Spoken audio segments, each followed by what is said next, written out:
Who are a few of the most corrupt cops around?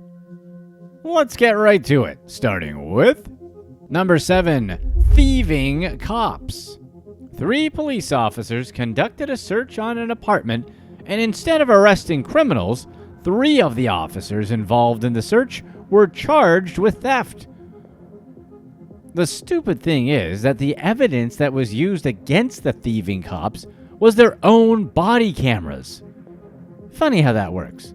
This group of Texas police officers, consisting of Constable Curtis Traylor Harris, Chief Deputy LaQuenda Banks, and Sergeant Derek Holman, were supposed to carry out a routine eviction. The job was simple.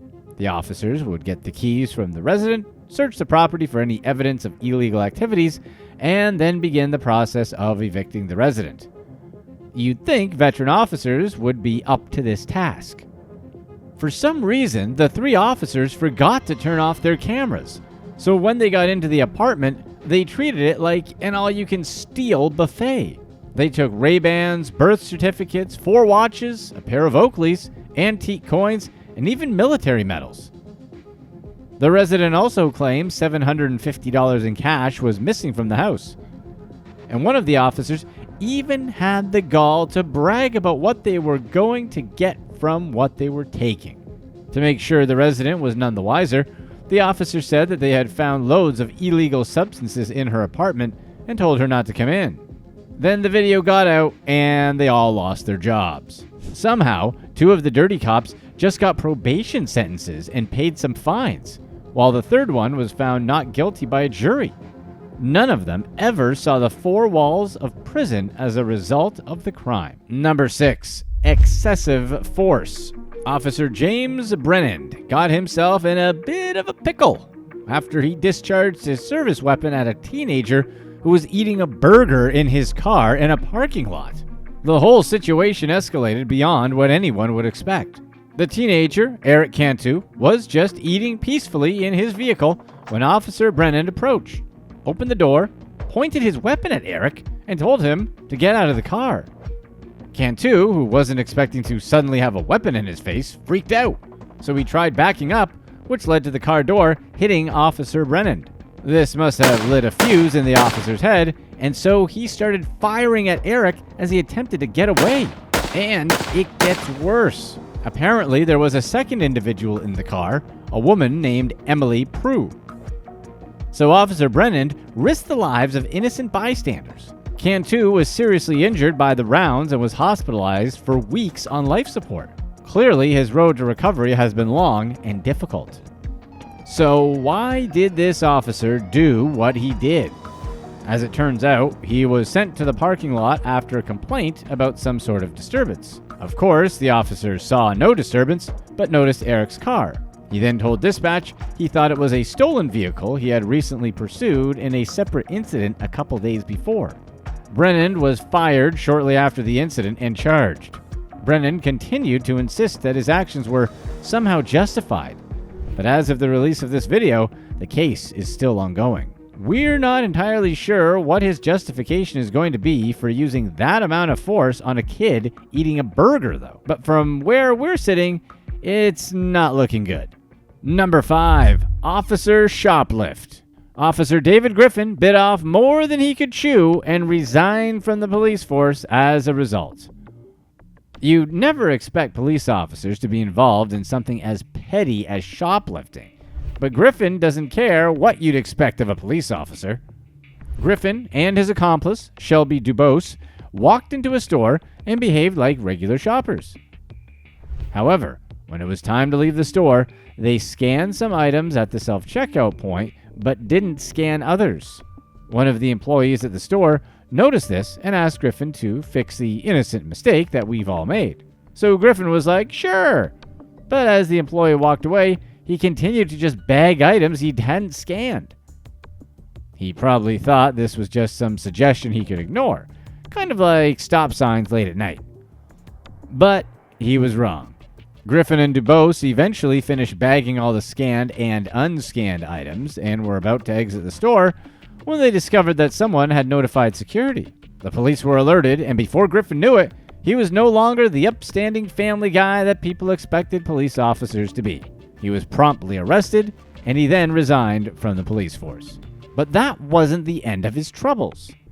Walmart security officials checked the security cams to see if this was a regular thing for Griffin, and they found out that he had committed the same crime on 4 other occasions with his trusty sidekick. Thankfully, Griffin is no longer a part of the police force and has now been charged with 5 counts of retail petty theft, which is a second-degree misdemeanor. DuBose was also charged with 4 counts of the same crime. Number 4. Jaywalking Escalated. Officer Joshua McFall drove into oncoming traffic, pulled in front of a 34-year-old mother of 5, and then slammed her into a wall before arresting her because she was jaywalking. Finally, someone is addressing the huge jaywalking problem that's destroying our cities. Seriously, who arrests someone for jaywalking? Officer McFall was in his vehicle waiting for a traffic light to turn green when Christina Porter walked across the road right in front of him. At that exact moment, the lights turned green and McFall beeped at her, so she waved at him as if to say he should chill and continued on her way. However, McFall wasn't exactly Mr. Chill, so he turned on his emergency flashers and went after her. He claimed he told her to stop, but she had some headphones on, so she probably didn't hear him. So McFall pulled ahead of her, got out of his vehicle, and then smashed her against the wall. He used so much force that she got a separated shoulder, nerve damage, back pain, neck pain, and a concussion. McFall, on the other hand, said that the only reason he used so much force was because he was apparently in fear for his life, which is weird, since there were several other officers either on the scene or on their way. McFall said he thought Porter was pulling a weapon from her purse, which is also weird because he was the one who asked for identification, and wouldn't you know it, she kept her ID in her purse. He must have thought she should just be carrying it around in her hand at all times. The insane thing is that the crime that Porter was getting arrested for, jaywalking, no longer exists in its widely understood form. According to California law, people can only be arrested for jaywalking if there was an imminent risk of collision, which clearly wasn't the case here. To make things worse, witnesses at the scene said that Porter wasn't actually even jaywalking, since the pedestrian green light was still on when she crossed, and she was in a crosswalk. The whole incident understandably traumatized Porter severely, and she has since filed a lawsuit.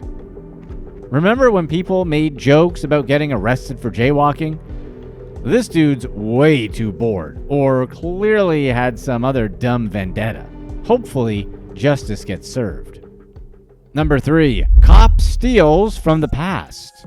Officer Steve Hortz responded to a 911 call concerning the passing of an elderly man, and then returned days later to steal stuff from the house.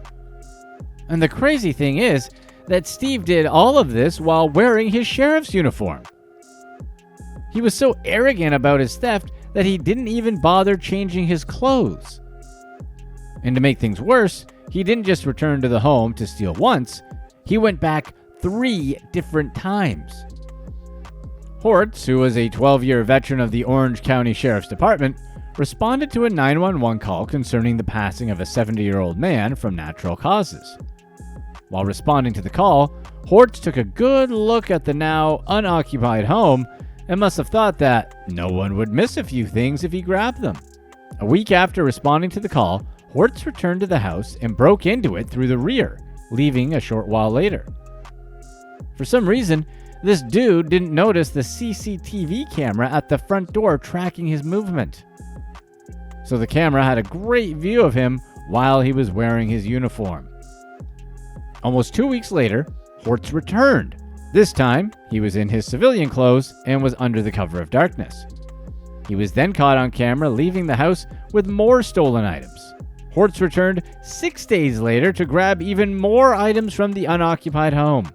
Officers investigating the incident found that Hortz had grabbed 2 safes, ceiling fans, and a bunch of other valuables. Further investigations revealed that the same month, he'd also stolen 3 credit cards from the home of another woman who had recently passed away. Hortz was eventually arrested and ended up serving probationary sentences for his crimes. Number 2. A crime of degrees. Officer Morteza Amiri paid someone to go to an online college for him so that he could qualify for a pay raise from his employer, the Antioch Police Department. However, the scam ended up uncovering a pretty big scandal within the department. Like most departments, the police department Amiri worked for had an incentive program offering pay raises to officers who had successfully completed their undergraduate studies. Since Amiri didn't have his degree, but still wanted that delicious pay raise, he decided to find a solution. And what was that solution? Pay someone to take the classes for him.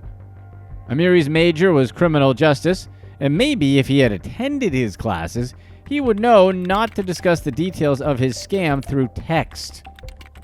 Apparently, Amiri regularly texted the person taking the classes for him and told them he would pay per class. He also asked the guy not to tell a soul about it, and those texts were eventually used as evidence against Amiri at his trial, so apparently a soul was actually told. Amiri wasn't the only one running this scam either. 5 other officers were in on it. If only they had stopped for a moment to consider that a police department would probably have ways to catch people who tried to scam it. And the degree scam wasn't the only legal trouble Amiri ran into. During his time as an officer, he was part of the K-9 unit, and his job was basically to let his dog loose on criminals. But Amiri took it a step farther and took pictures of the dog bites his dog inflicted and kept them as trophies, which is weird. He was also accused of using excessive force, bragging about it, and covering it up by doctoring police reports.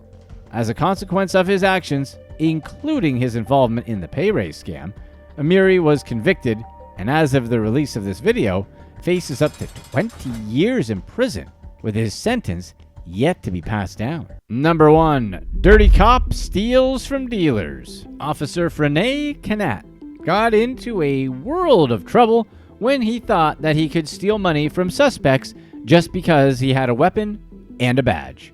Kanat thought he was just on his regular patrol, but he had no idea what he was dealing with when he ran into undercover police officers. It was a regular case of catching flies with honey, as the FBI already got a tip that Kanat stole money and merchandise from criminals.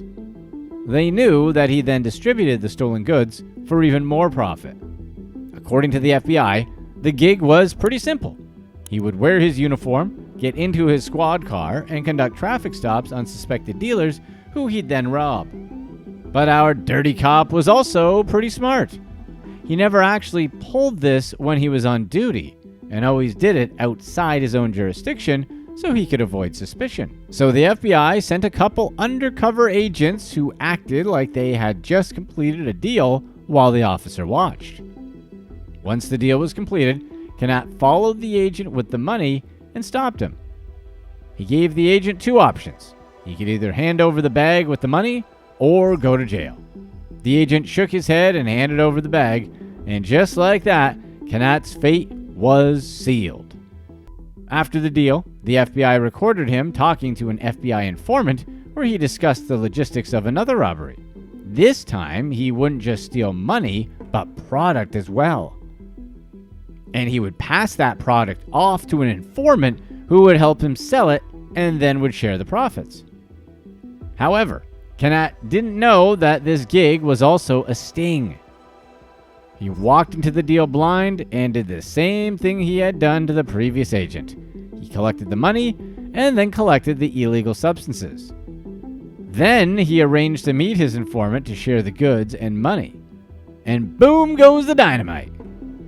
Kanat ended up getting sentenced to over 11 years in federal prison after pleading guilty to his charges. Click to watch one of these next videos. Let us know in the comment section what you'd rather do. Save 75% of your income now and retire early, or spend freely now and work until 65.